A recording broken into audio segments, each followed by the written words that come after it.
primeira série do ensino médio, aula 16, islamismo. O islamismo teve suas origens na Península Arábica no século 7 depois de Cristo. A religião traz herança e tradições judaica e cristã, como o respeito aos 10 mandamentos, o juízo final e a noção de paraíso e o monoteísmo. O Islã, ele entra junto com o cristianismo e o judaísmo entre as religiões monoteístas, que tem como seu patriarca Abraão. Então, essas três religiões, elas são religiões irmãs, sim. Elas nasceram de um mesmo patriarca, que é Abraão. Então, como que nasce ali o judaísmo? Né? Abraão vivia lá na Mesopotâmia, e ele passou a ter revelações, né, e ela politeísta, né, toda a região ali era politeísta, ele era politeísta, e aí essas revelações que Deus faz a ele, dizendo que ele deveria adorar apenas um Deus, e faz aquela promessa de que ele teria uma grande herdeiros, né, ele teria herdeiros como estrelas no céu, como as areias da praia. Então, fez com que ele se retirasse ali da região da Mesopotâmia, né, e fosse em destino ali da Terra Santa, né, que é a Canaã. E, então, aí nasce o judaísmo. E aí, nessa caminhada, segundo o texto bíblico, né, ele tinha feito a promessa, ele tinha recebido a promessa de Deus que teria muitos filhos. Porém, a sua mulher, Sara, não engravidava e começava a questionar ali a promessa de Deus. Então, aí Sara diz que a promessa de Deus era que ele teria uma grande herança, né? E que não ela, né? Então ela disse para ele ter o filho com uma das escravas, né? Uma africana, que era chamada Agar. Então, com Agar, né, Abraão se deitou e teve um filho chamado Ismael. Porém, depois houve um milagre, Sara, que era estéril, conseguiu engravidar e teve aí Isaac, né? Vem aí a sucessão Isaac, Abraão, Isaac, Jacó, né? Aí teve Isaac. Depois que ela teve Isaac, ela começou a tratar mal Agar e seu filho Ismael. E aí a Agar, um belo dia, resolve fugir com seu filho Ismael. E nessa fuga ela tem uma revelação do anjo Gabriel. É o anjo Gabriel, aquele mesmo lá que revelou para Maria, né? Então você já vê esse dicotomia aí, né, que tem ali entre o cristianismo, o judaísmo e o islã. Né? O anjo Gabriel está presente em todas. Então ele revela que sobre aquele menino haveria uma grande, né, descendência e, né, caracterizado que essa descendência seja o Islã, né, o Maomé, que depois vai revelar que vai ter também a revelação pelo anjo Gabriel, Maomé, ele diz que o Alcorão, que é o livro sagrado do Islã, foi revelado a ele pelo anjo Gabriel. E isso aconteceu quando? Isso aconteceu já lá no século VII da tradição cristã, ou seja, durante a Idade Média europeia. Maomé era um comerciante, né, que viajava muito ali para a Europa, então ele tinha contato com o cristianismo, né, então ele teve, ele sabia de muitos elementos do cristianismo, então Maomé, ele vai começar a pregar também o monoteísmo ali na Península Arábica, e pregar que não deveria se adorar mais vários deuses e que deveria adorar apenas o Deus único, né? E então aí Maomé vai começar a ser perseguido ali na Península Arábica, né? Que vai levar a Hégera, que é a fuga do profeta. E a Hégera é o que marca o início do calendário islâmico, né, no ano 622.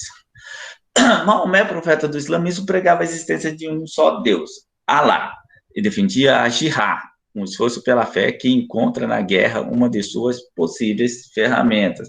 Então, olha só uma diferença aí entre Maomé e Cristo, né? Cristo não pregava a guerra, né? Tanto é que ele não embolsou resistência contra o seu crucificamento, né? Tanto é que o próprio o traidor Judas queria que Jesus se revelasse, que iniciasse uma guerra, e ele não quis. Já Maomé não, já Maomé ele organiza um exército, quando ele foge para a cidade de Medina, que é chamada a cidade do profeta, ela chamava Yatreb. Quando ele fugiu para lá, ela passou a se chamar Medina, né? Cidade do profeta. Ele organiza um exército e volta para tomar Meca, que era o centro religioso, já era um centro religioso antes de se tornar um centro religioso do Islã. Era um centro religioso pagão, um centro religioso politeísta, né? E aí Maomé organiza, né, depois dessa fuga, ele organiza um exército e toma Meca novamente. Essa migração ficou conhecida como Hégera, que foi adotada como ponto de partida do calendário muçulmano. Então, anotem isso aí, Hégera. Hégera é o que marca o início do calendário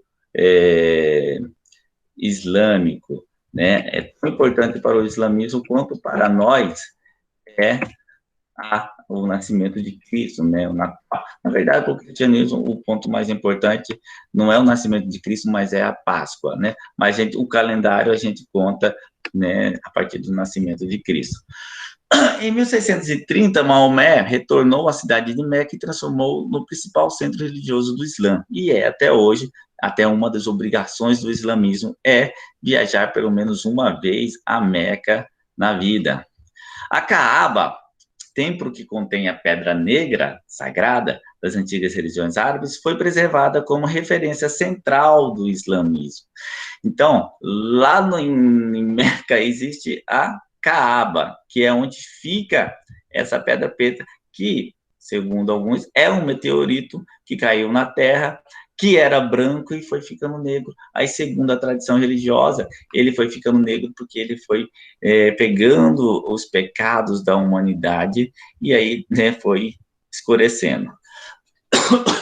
O muçulmano deveria buscar fazer a peregrinação a Meca ao menos uma vez na vida. É um dos preceitos do Islã, né? Ele é um muçulmano ir pelo menos uma vez na vida. Nesse contexto, a religião islâmica foi levada aos outros povos da Península Arábica e propiciou uma unificação política dos árabes.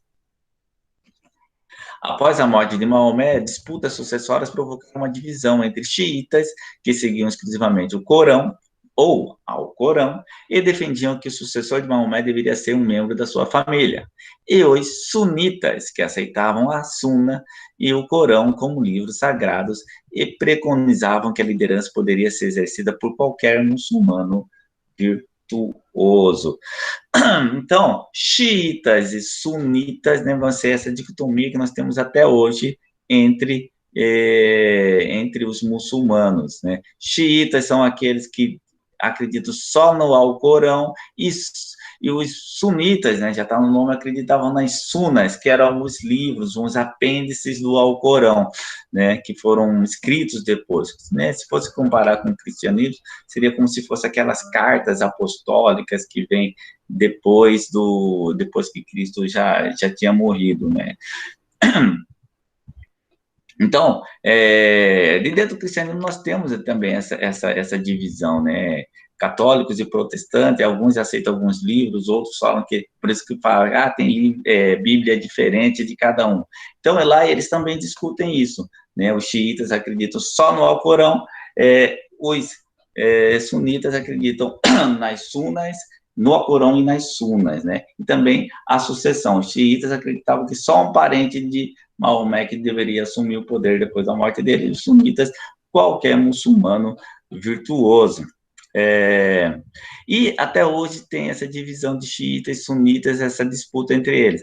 Existe um mito de dizer que os xiitas são os violentos, né? Os xiitas são duros ali, eles querem que segue só o Alcorão. Porém, não é uma exclusividade só dos xiitas a violência, né? Os sunistas também são violentos, né?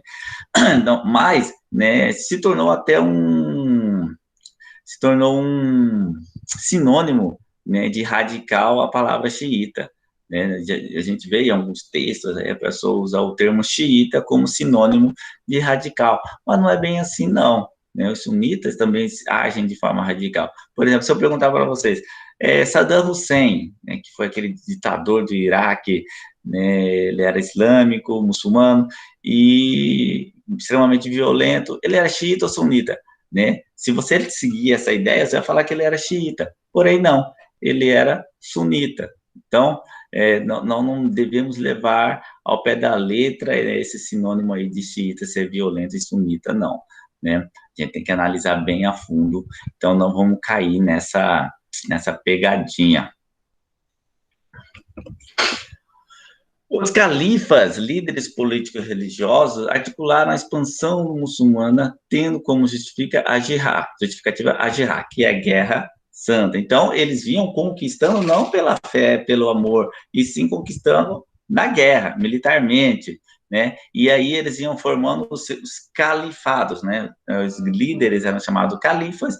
Então, quando se estabelecia, ele estabelecia um califado, né? Quando eles conquistaram ali a Península Ibérica, né? Estabeleceram o califado de Córdoba, ali na Península Ibérica.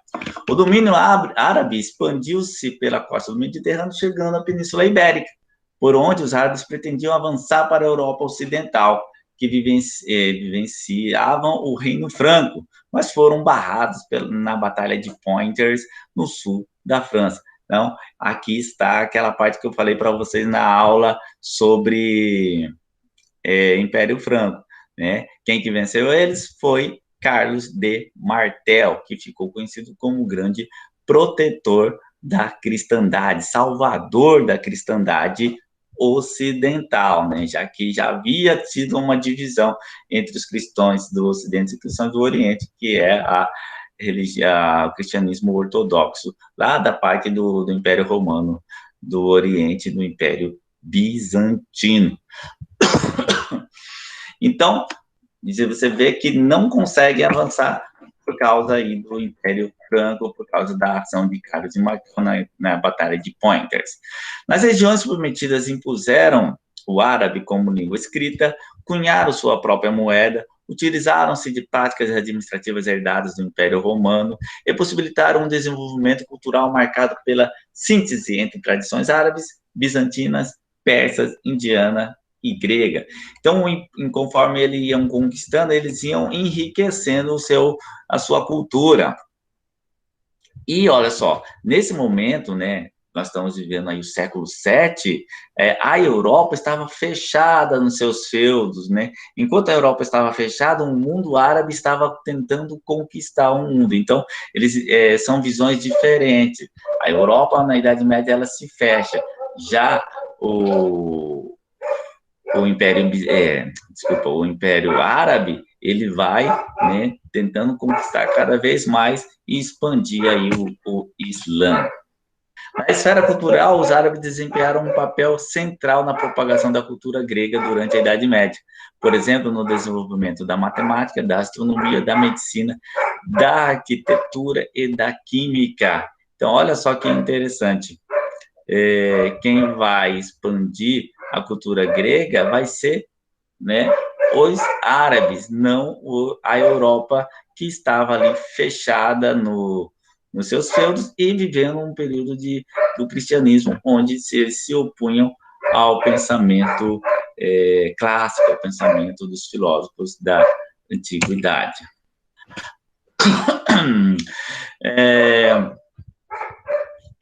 Vamos lá, vamos fechar o assunto aqui sobre Islã. Então, o Islã é uma religião que nasce na Península Arábica durante a Idade Média Europeia. Eles conquistam o Oriente, o Norte da África, quase que conquistam a Europa, são barrados ali na Batalha de Poitiers, do Império Franco, né? Demora, mas eles voltam, e aí, então, forma-se uma grande religião que hoje, né, junto com o cristianismo, faz parte da maior religião da humanidade, né? Talvez hoje no mundo já tenhamos até mais islâmicos do que cristãos. Eles têm como seu ponto central a cidade de Meca, onde, né, todo islâmico deve ir pelo menos uma vez na vida. Eles têm como um preceito, né, sua base, né, que todo islâmico deve fazer jejum no Ramadã, que é o mês sagrado deles, que todo islâmico deve viajar pelo menos uma vez a Meca, todo islâmico deve praticar a caridade, dar esmola aos pobres. Então, e orar 5 vezes, né, ao dia voltado para a Meca, né? São 5 visas ao dia que eles devem orar voltado para a Meca. O templo sagrado deles é a mesquita, né? E a divisão entre sexo deles é bem mais forte do que no cristianismo, né? Na mesquita entram só homens, oram separados das mulheres, as mulheres têm que cobrir a cabeça. Em algumas regiões, a mulher não pode se mostrar para outro homem, senão o marido, ela tem que usar o turbante, ou em algumas partes mais radicais, até usar a burca, né, que é aquela roupa que fica só uma telinha ali parecendo. Então, o universo cultural islâmico é extremamente rico, e também foi muito importante aí também na construção da história da humanidade, já que eles preservaram aí, como a gente viu, muitos elementos da cultura clássica greco-romana. Isso foi muito importante. Então, por hoje é só. Muito obrigado. Fique com Deus e cuide-se bem.